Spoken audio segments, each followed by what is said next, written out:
I'm Okay. energy drained, so I'm rolling. Okay, Mrs. Zavala, let me ask you. You had some principal concerns about that piece of property that Yep. just kind of deteriorated over the years. Tell me what those are. I think the first one is just the safety issue. That's got to be number one, where there are people that do sleep in there. And so I think just the fact that they sleep there, then that carries over to our building. And so then sometimes you'll find folks sleeping around our building Oh, and too. you've got children walking by there. Have children walking by. So the first one is the safety, and just that issue. Then the other one is what it communicates to the kids. A lot of our kids come from Yesler Terrace. This is their community. This is our community. And so when they come through here, that becomes the norm. And they have to walk through that every day. And the third one is And the third one is all of the paper and the debris that just accumulates there. Okay, so it accumulates again. Besides the fact that it's that eyesore and you see it there, then it blows over here. So our custodian needs to go out and pick it up. So it's just ongoing. Do you have some hope or some frustration about something being done about it? I mean, what's your position on that? Do you feel something will change, or you're stuck with it, or what? Well, because I know that there are folks that are working on it in the community. This is my first year here at Bailey Gatzert, and they've come in and they've actually talked to me about it. I do have hope that it's going to change, and I think in a time when we're talking about safety, and we're so close to downtown and what we want our city to look like and what we're communicating to our kids, that I do have hope that it is going to change. I think that it's going to take some people collaborating. Maybe people have been doing things independently, but I think through the collaboration, hopefully it'll change. One last thing. You get any feedback? I know you have your own concerns about this as the principal of the school. People mention it to you, parents, other people, from time to time? Well, see, that's the concern, is the folks that are mentioning it are the folks that have businesses around here. But I really haven't had, a lot of parents. I've had a couple, but not a lot, and that's a big concern too, is where it becomes just kind of like that's accepted? just the way it is, and that, and that in itself, I think, is specifically not a good thing for our little kids. Yeah. So your message would be, we don't need to tolerate this. Mm-hmm. Yep. We don't need to tolerate it, nor should we have to. Yeah, you're right. Great. Can you That's all it. just talk Thank for you. another minute or so? Concerned All about right. things. So it's just trying to give people who have a concern about something a way to voice that. All right. That's kind of what we're doing this. Everybody's got these now. I've got one to get into City Hall. Oh, Mike, can you yeah. ask your question? Yeah. Okay. So are you a native from here? What's your Actually, I'm a native training? of Washington State, and I've been in Seattle for 30 years now. So, I've been here. I've seen changes, familiar with the communities, and know that this is tolerated in some communities and not in others. Yeah, that's kind of says a message. Just that old kind of broken windows thing. Tell me, where did you taught before you came here? You were head teacher here. What? Oh, I actually Where? was in West Seattle. I actually was at Gatewood in West Seattle before I came here. Yep. Let's see, Donna went every which way, different libraries. She was always on the, let go on the cut list. And then just a month before school, she'd find out which library she'd have. Okay. And so she moved around. Was quite she a- at Gatewood? No, she was at Oh. Fauntleroy. You did a little more, didn't you, Val? She was at Fauntleroy, at Gateway, and at Whitworth, and Hawthorne. So I guess that's four or Okay. five altogether. I just want to ask you, how did this first come to your attention? Is it just something you just noticed right away? or- Well, I'm going to tell you that was the very first thing I saw when I came to interview for my position here. Huh? So, I remember driving around and seeing that. And so, again, that's the first thing that folks see before they find our school. What was the bell that went off when you saw that? It spoke to the community. It spoke to the businesses that were here. And then I was here and I saw the school and I thought, yes, that the school is actually a very nice structure. Yeah, you're trying to say something with the yeah, school. Yeah. Thank you. Okay. Yeah, why don't you drop it down and go ahead and open it just for a match kind of cut. Okay. Bring it kind of- further up. Okay. More of a pause before you open it, just to get Okay. Okay. Ready? Yeah.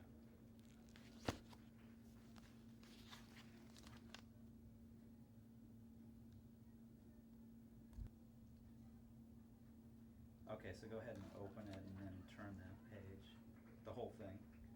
The whole thing, folder, okay. Yeah, yeah, Okay, so I did that. okay. But go right to that, as fast as you can to that, the more Okay. interesting page. You ready? Yeah.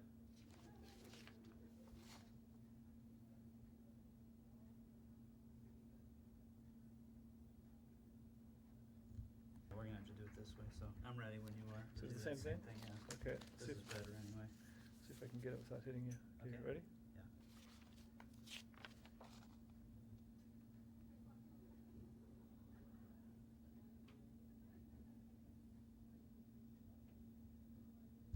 Okay, just let me know. I'll go ahead and cue you on when to turn them, because I'll kind of pan, tilt down. Ready? Yeah. And go ahead. Okay.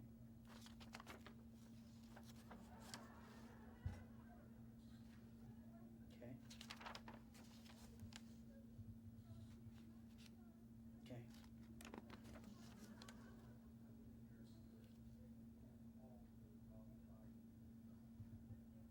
See? So just like thumb through those. Go ahead. Okay, so this really quickly, like this? Yeah.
Can you flip the page, like have a page over the and just flip up to the, so I can see the pictures? Did that have yellow or white? Doesn't matter. Go ahead. Okay, ready? Yeah.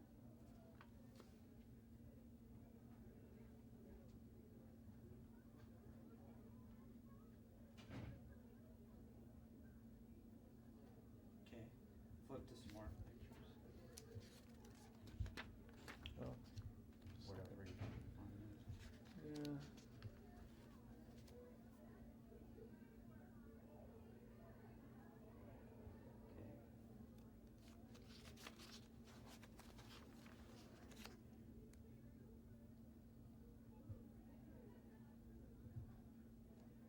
Okay.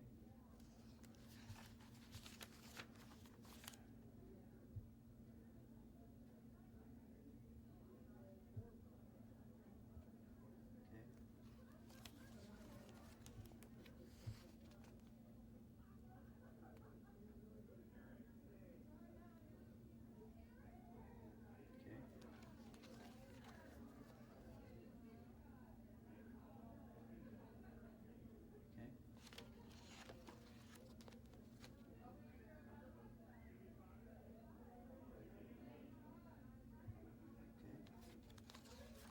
Oh, actually flip back to that one. Put a page over that. Wait, where was that? I saw like a gas pump there. Gas pump? Yeah, I guess it was further up. Further up? I mean back or there. This one. Oh. Kind of flip to reveal that one. Okay, so for maybe another one? Yeah. Wait a second. Okay, go ahead. I'm having a problem with reflection. Can you do that again? Go ahead. Whoops, my fault. Okay. Okay.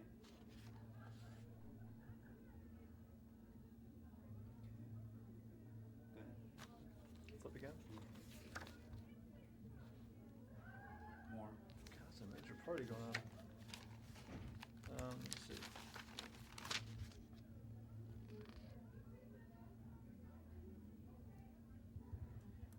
Why don't you kind of flip through just those three things, you know, like we Okay. have the, have this, Oh, okay, then go back. Yeah. Just let me know. Ready? Okay, go ahead. Okay. Okay, so go Okay. ahead. Let's just kind of flip through it. Actually, the other way, kind of Yeah, back to kind of front. back. Yeah. Oops. Didn't work well that way. No. Back this time. So just the photos or kind of everything? Everything. Okay. You know when you're ready? Okay. Just kind of skip some chunks here.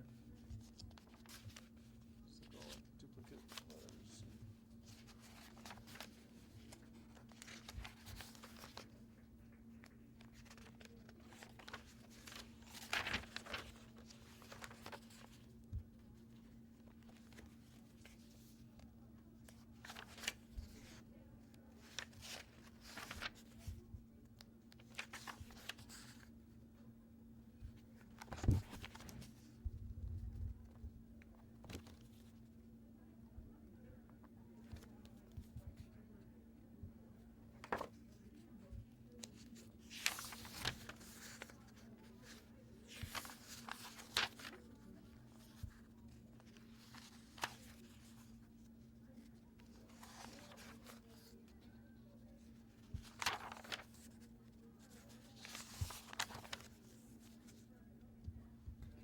Because it's going to shake when Yeah. you're doing it. Yeah, that's fine.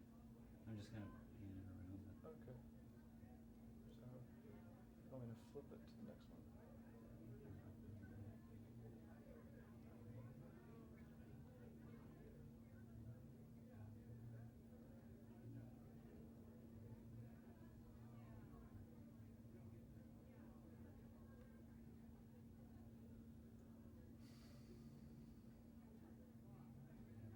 Okay.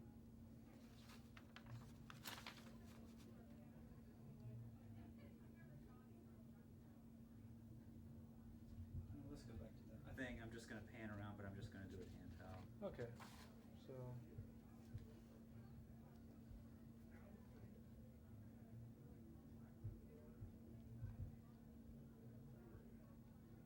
flag.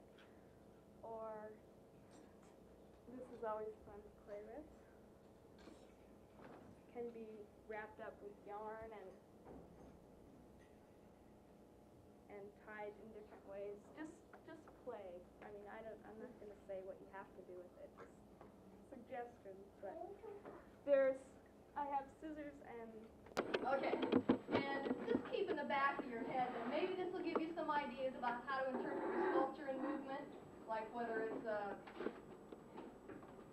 strong sculpture or not quite so strong, or whatever kind of sound comes from your sculpture, whatever. Just keep that in the back of your mind, but fill up the space. Start moving around. All right, y'all, pick up the energy in the block out a little bit more for this. A little bit more energy.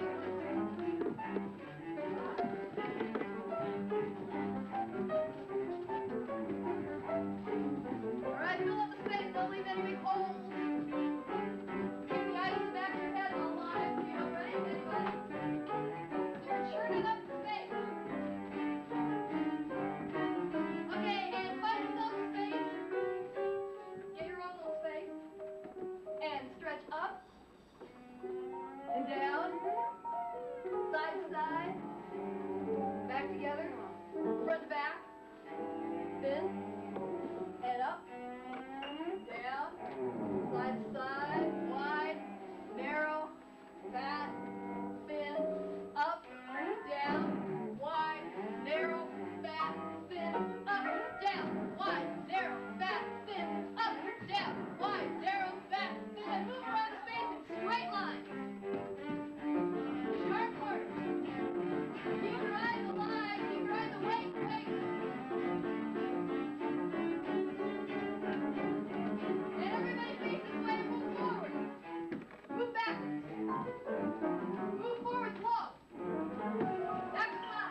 Just keep tightening up the bottom nuts. Yeah.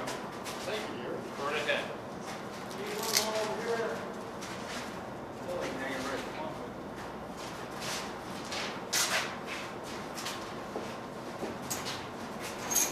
There's nothing, those paper pins are kind of sticky. Is there too much stuff on there? Will that interfere with the... Oh, no, it's squeeze out.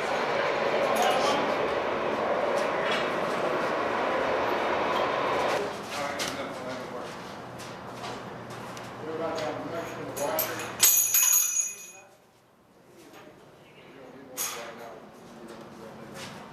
Doesn't run enough. That'll work.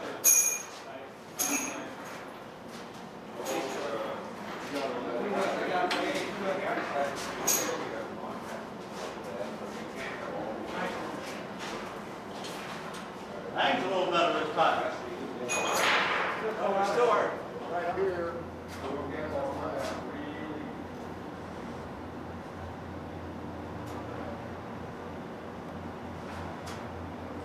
Oh. How we doing? Hold it right there. Hold it right there. Is everybody? Everybody okay? Yeah. Coming out some Hold on a second, Jim. Hands clear. What, Dan? Now, tell me again why you don't want...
Yeah, I'm not surprised. Because I guess that was the drainage. The lake. Oh, the park and the lake? Yeah, park and lake would be great. Just a wider shot. That'll be good enough to make it just quickly. In the script, I just want to be able to do some of the major homestead parks and boom, boom, boom. And then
Yeah, well, we just did, we're doing a video for, West Central Project for the camp. With the open space guys.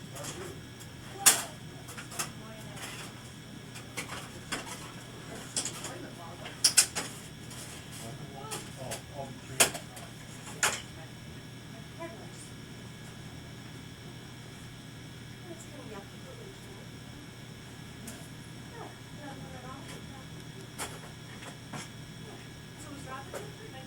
He's not into it. John did. We used Tom for that. Yeah. And our nice new, you're the first to do that in our new office. All right, well, I was confident. I thought it was different. Paints and furniture. Oh, paint too. So paint too. Okay, that boy, sure. Is the blue, The blue was there, That was ever there. since we moved in. but this sure warmed it up. The red The and light was yellow. there. The red and yellow really warmed it up. Yeah, that actually, that's was Robert, sits facing it. His one's disposition is, I mean, still very high, but it's like, you have to smile. You know, rather than starting with blank white wall, which was so much better. All right. Yeah. So it's been an improvement. Oh, yeah. All right, good. Just not, right? No, listen. You just have to keep the open space ones there. They are complimentary, aren't they? They're good at Well, love color now in the office, anything. bright colors are back. Yes. And if one is like Seattle, then where? I love color, but I don't, I mean, it's like, you have to really be. Yeah, that's just their, that's their Yeah, thing, their exactly. style. So you only gotta sell it or get it all.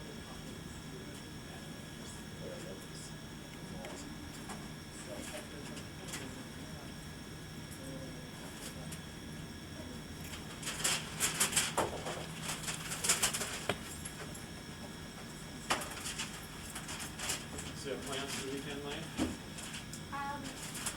Yes, just going out to the peninsula. You enjoyed the rain, it's more intense version. Great to get out. Yeah, you? Let's have an extra day. Oh, going up to, Crystal, my son's Boy Scout group. You taking them skiing or? Well, you know, I think he's gonna go snowboarding. I'd like, they're sort of doing, there's three options, snowboarding, cross country skiing, or downhill. Right. So if he wants to go snowboard, sure, I may take him. I haven't been downhill skiing in 5 years.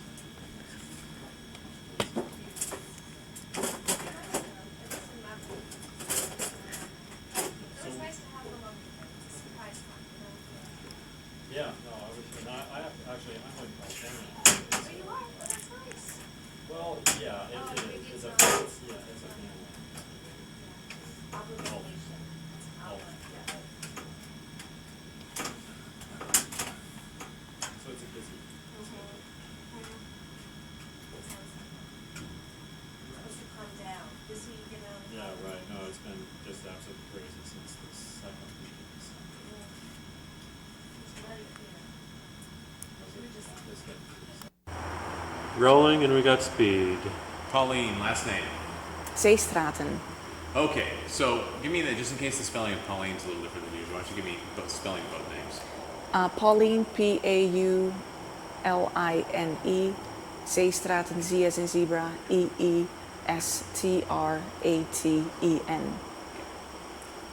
Okay. Great. All right, let's talk a little bit about this. Now, dragons in the International District, where did the concept come from and why was it important? We wanted to create alternative gateways into our district. We've had so many developments slated in and around our district, and we really wanted to mark our identity. And we thought dragons would be a cool way to emphasize the neighborhood identity being an Asian district. So we thought dragons whirling around light poles would be a But you know what? Since I got me a strap, I'm never broke, so hit another time. What's my name? To fly. Yeah, and that's how I do it in the 90s, Mike. I did it once, and best believe that I'm gonna do it again. So sit back, relax, and recline for what spell. Do you feel these styles that I kick? To fly is original, that ain't no sequel. Born without a twin, so that ain't no equal. Blaze up.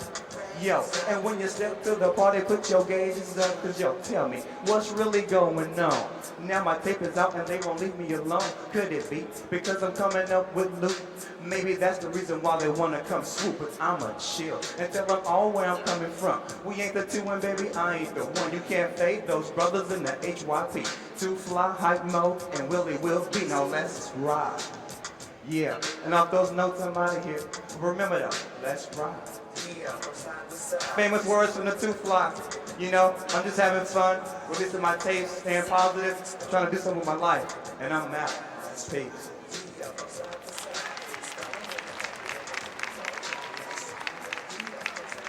All right.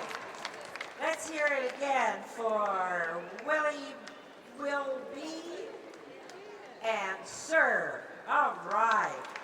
Great. Remember? Oh, right over here. Right over here.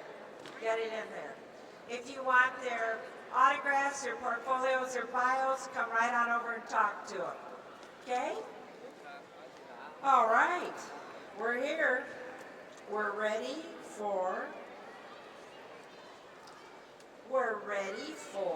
our wonderful door prizes. Okay.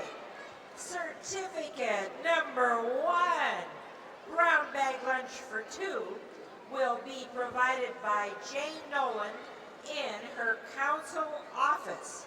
All right, let's hear it for number 1. And you're going to announce it? When do you have to go? Okay. Jenny Chance, Finance Department, Animal Control. She here? Is Jenny here? Yes. All right. All right. Come on up and get it. You come up on that mic. Okay, certificate number 2, tour for up to 15 people of Fire Station number 5 on the waterfront and the fireboat Chief Seattle. Whoa, that sounds pretty groovy. Okay. Claire Jackman from DOC. Claire Jackman from DOC. Anybody know Claire? Okay, we'll get it to her. All right. Number 3, $125 gift certificate for a perm and haircut at Roberto's for hair in downtown Seattle. Donated by Marguerite Moore, Seattle City Light. All right, who gets this goodie? Ricardo Stewart at Engineering DWU. Ricardo. Whoa.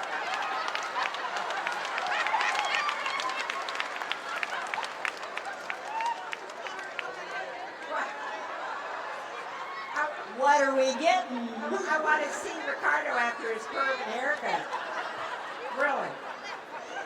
Congratulations, Ricardo. Maybe we could exchange this one. Give that to your wife, right? Give it to your wife, girlfriend. He's somebody. looking for an exchange. Okay, number 4. A personal body alarm for your personal safety. Donated by Sue Weinheimer, Human Rights Department. The winner is Robert Wolf in traffic, it looks like. Engineering traffic, Robert Wolf. And that bodyguard will be given to him with a certificate that we have. Okay. Number 5, 2 hours of writing coach or editing services. Donated by Sue Weinheimer in the Human Rights Department. Number 5.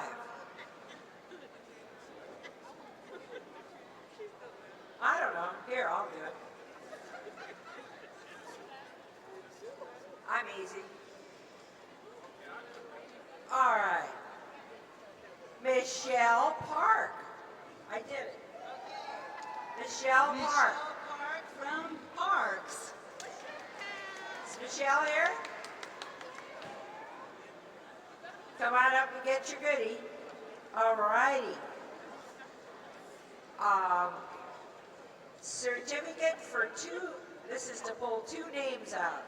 A packet of 5, a $1 gift certificates at McDonald's, donated by Faye Areola Housing and Human Services. The first winner is Georgiana Wong from the Personnel Department. Georgiana. All right.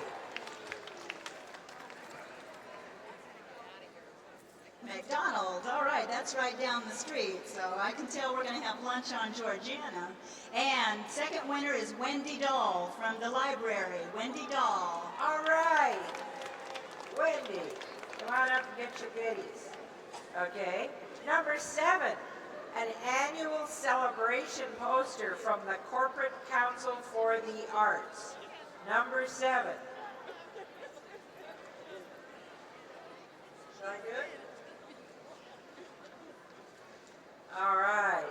That is Paula Hernandez. Is Paula Hernandez here?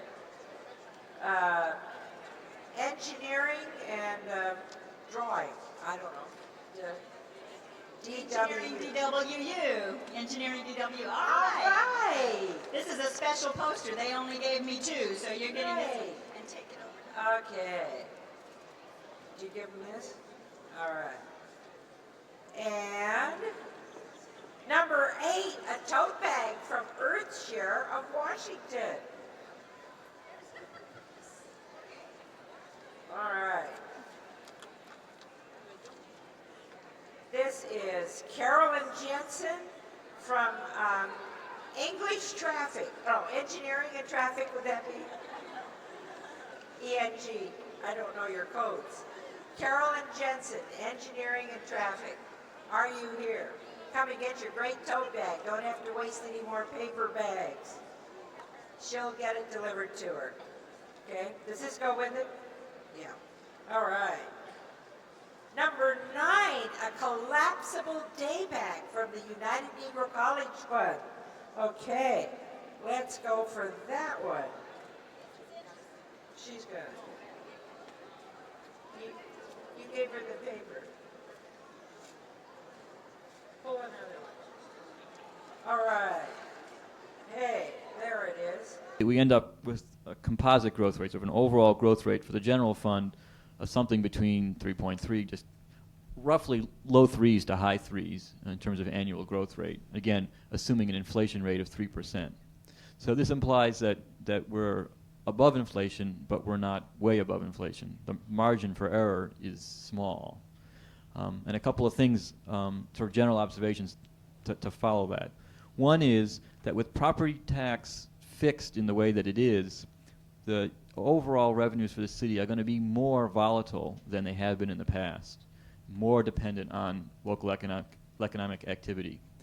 The story essentially goes like this. In the past, if we had been in this kind of downturn, one of the things that would have helped stabilize revenues is that making a policy choice, the city could have chose to go to a property tax increase of roughly of 6% increase in revenues plus new construction. So while these various pieces might have been in decline due to the local economic downturn, the property tax piece could have gone up and helped sort of offset that decrease. That's no longer going to be an option. We're going to be pegged at this 2 to 2.5. So we're likely to see things fluctuate more than we have in the past. Another way to think about this too is in terms of what's discretionary here, or what choices do we have in terms of policymakers about what our revenue stream is. It's always been true that we had limited choices about sales tax and B&O tax. Those rates were largely set beyond our control and depended on the economic activity.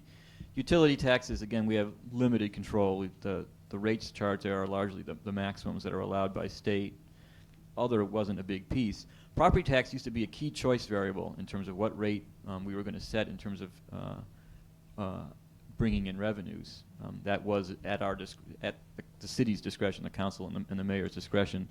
That's no longer true. So we've now taken property tax, sales tax, B&O tax, and to a large extent utility tax off the table as discretionary choices. So the revenue stream is more being dictated to us than we are able to dictate it. And it's going to fluctuate significantly with the economy back and forth. So that's essentially in the form of information.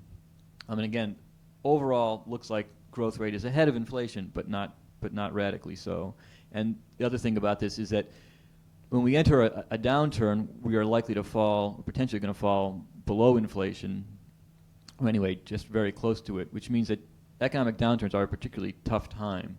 So in some ways, we've been dealt a cruel hand in that the first year that we're faced with dealing with 747, we are also faced, which would have been a challenge unto itself, we are also faced with a downturn. And what 747 does to us is it makes us more susceptible to downturns. It would have been nice to have some experience in managing a 747 world before we hit the first downturn, but obviously we don't get to dictate those things, so we are what we are. One more slide on this that I think is important, and that is to show you what happens if we get a different inflation rate, because the analysis differs in non-trivial ways with a higher rate of inflation. It would slightly with a lower rate as well. So here's what these growth rates look like at 6% inflation. And again, using the same logic, where what we know is in the long run, sales tax and B&O tax grow at roughly 1 to 1.5% above inflation in real terms. So if we have 6%, then we see 7 to 7.5%. Utility tax is a little ahead of that. Other revenues a little behind. But you note that property tax doesn't change here, because property tax is what it is. It's 2 to 2.5. So it's fixed, which means that if inflation picks up again, we have trouble keeping up. Right? What you see here is a composite rate, again, depending on the level of economic activity, is actually potentially below or maybe just at inflation.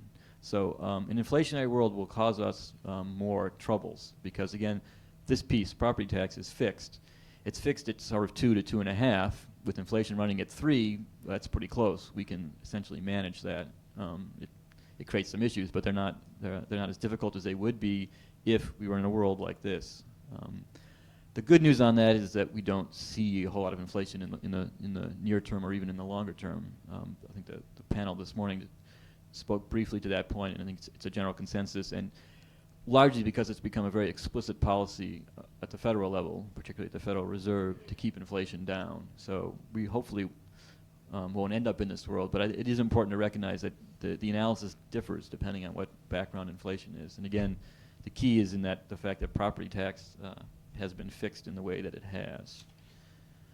So that's kind of my story about long-term. Let me just, one other thing, just to give you some sense of how this picture might look differently, remind you of what the world used to be like. Just to give you some sense of what things were like before 747. If we hadn't been in, 747 hadn't passed, and this number for property tax could be as high as 6%, and actually more like 7 or 7 plus with new construction, the composite growth rate would have been a lot closer to 4.5 to 5%. So significantly above, again, assuming inflation of 3%, significantly above inflation. And it's that kind of real growth that we saw over time that really essentially fueled the real growth in city services. there is question. Is that what the historical real composite growth rate has been? Which the 4.5 to 5? Yeah, when you say if that's possible, is that what it has been? Well, we have largely been taking the 6% property tax increase, so yes, okay, over time. Just for contrast, in those recent years where we had the big windfall in sales tax and B&O, what was the growth rate in those two slices of the pie? It was in excess of 5%, and I can't tell you exactly what the number is, but it was big. But and the dollar amount was in the $20 million range. Yeah, I think that's familiar. There was one here and it disappeared. Yeah, Nick. Our total budget, what is it, 80 to 85% is probably wages in the general fund? 75% of the. And most of that is, 80% of that's probably negotiated contracts. We have a built-in clause, so that is tied to the inflation rate, the CPI, so that's why this is somewhat relevant. And then the medical costs track that as well, or can they go above the CPI? Because the medical costs are... For most of the existing contracts, the city has agreed to pay 7% increases in health insurance, annually, which is well above the CPI. Any costs above that are not CPI. Councilmember Cloudy, you're anticipating our next presentation, which is good, but you'll get some of these answers in more detail in just a second, because we're going to talk now. This is only on the revenue side. We're going to shift now to talk about the cost side. And you're right, the discussion here about where we are relative to inflation is important, because we can, although the city's costs we'll argue don't actually increase ahead of inflation, they are obviously linked, and largely through the wage agreements that tie salary growth to some fraction or some measure of inflation, of consumer price index. So with that, I think I'm going to turn this over to Saroja, who has more detail on that side of things.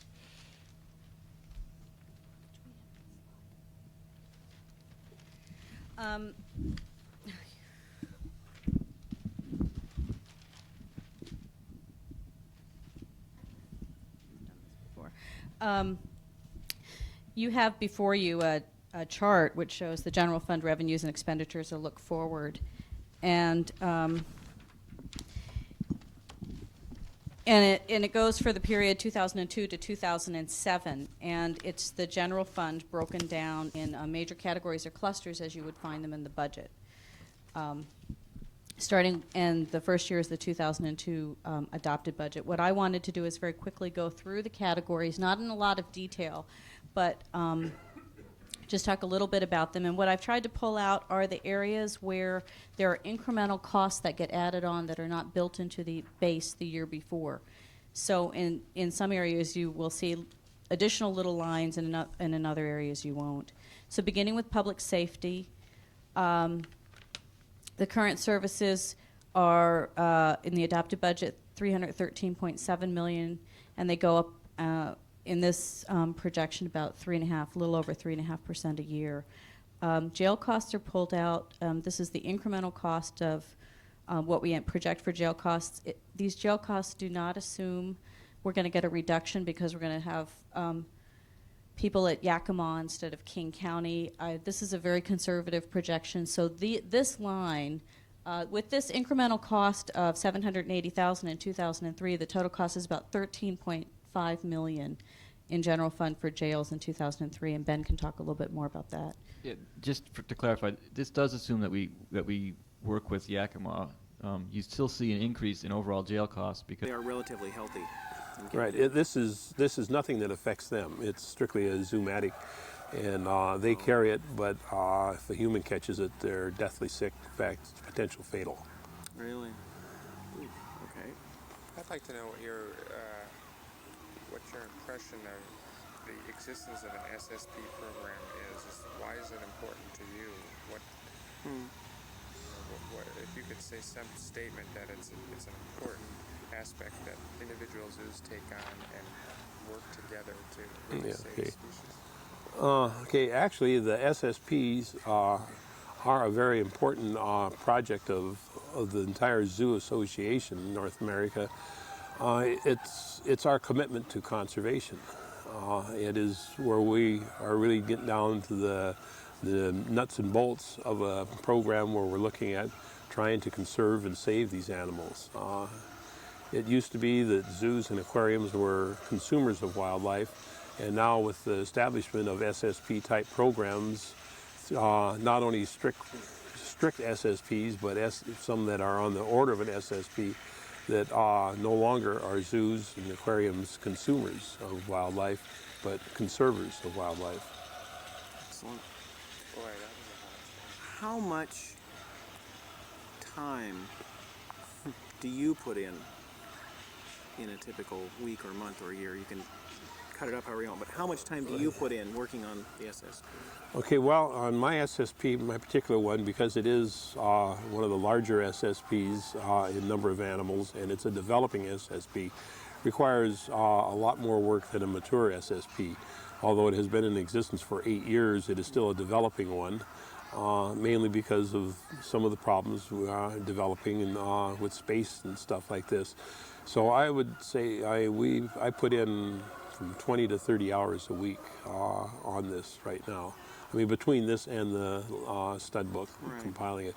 It varies during some times of the year. Around the first of the year, there's a lot more hours put in because of stud book activities. The annual updating. Yeah, but as it matures, it'll probably work down to around 5 to 10 hours, maybe a week.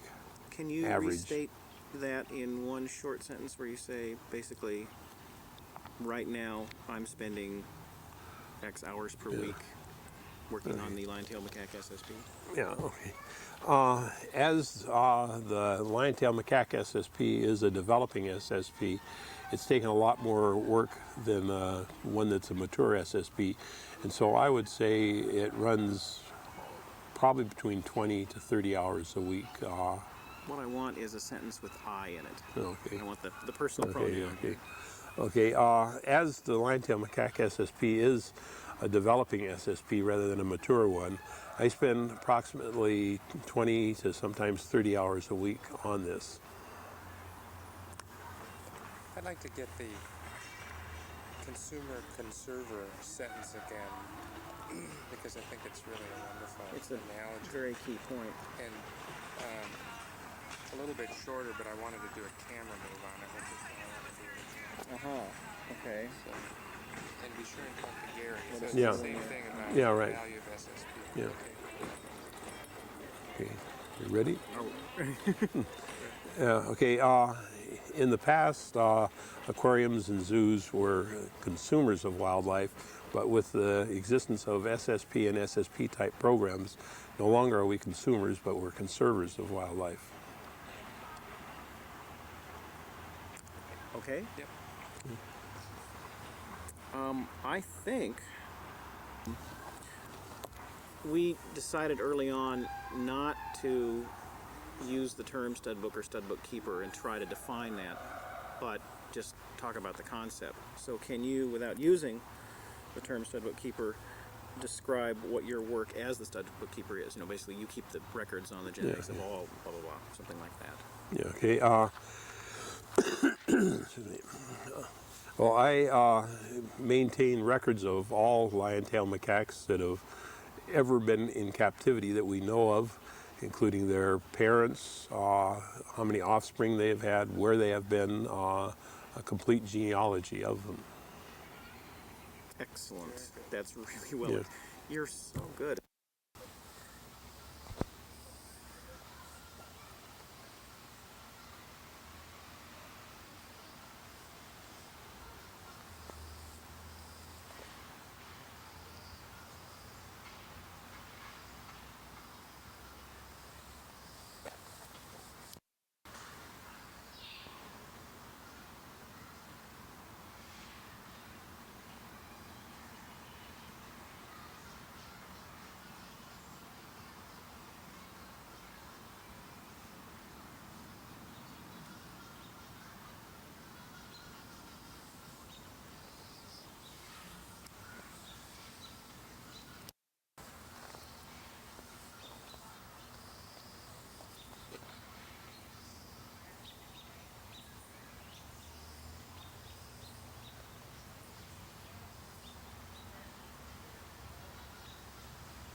want to block his reflector a little bit? No. Okay. And whenever you're ready, I'm ready. Okay. It's ORENWILSON. That's correct. Okay, Orrin Wilson. And your title again, one more time?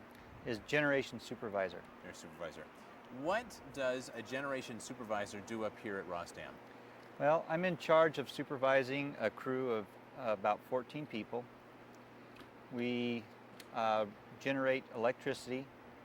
We control water that's stored in Ross Reservoir and control the lake level of Diablo Reservoir to some degree.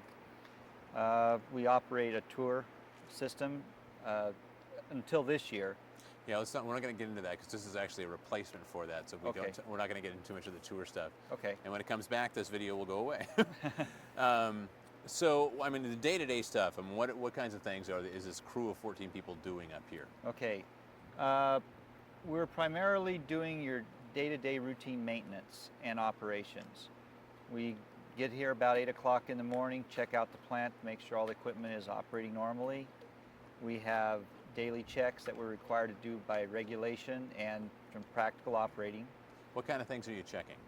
We're checking reservoir levels, checking reservoir level monitoring equipment to make sure that the reservoir is doing what we expect. Dam monitoring equipment to make sure that the dam stays intact. We are checking the generating equipment to make sure that it is operational.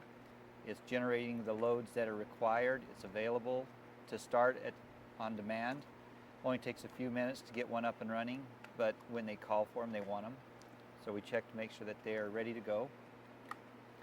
As far as maintenance goes, we're just doing routine inspections, doing spare equipment repairs that are necessary, oil changes. We're pretty much staffed for just your day-to-day maintenance. So that's primarily what the crew does. My responsibilities include budget management and meeting the FERC requirements, reporting, those sort of things. And it's pretty much only in and out of here by boat. I mean, you're pretty dependent on boats here. Yeah, there's two ways in here. One is by foot from a trail up on Highway 20, and the other is by